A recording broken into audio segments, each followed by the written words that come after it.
Definitions matter, and investment managers, appropriately concerned about risk, have landed on an asset's volatility as a measure of how risky it is. The advantages of using volatility as a measure of risk are primarily those of parsimony. It's easy to measure, can be factually reported, and it lends itself to the creation of elegant, if mostly useless, mathematical models. The primary drawback of using volatility as a stand-in for risk is a big one. It does not actually conform in any meaningful way to what it ought to be measuring. Your mind is an amazing machine, doing far more than you can imagine. It's your biggest ally, but it can be your biggest enemy, especially when it comes to your finances. I'm Dr. Daniel Crosby, and we are going inside your mind to put you on your best behavior.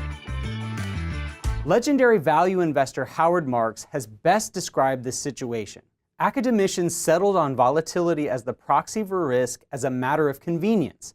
They needed a number for their calculations that was objective and could be ascertained historically and extrapolated into the future. The problem with all of this, however, is that I just don't think volatility is the risk most investors care about. Rather than volatility, I think that people decline to make investments primarily because they're worried about a loss of capital or an unacceptably low return. To me, I need more upside potential because I'm afraid I could lose money makes an awful lot more sense than I need more upside potential because I'm afraid the price may fluctuate. No, I'm sure risk is, first and foremost, the likelihood of losing money.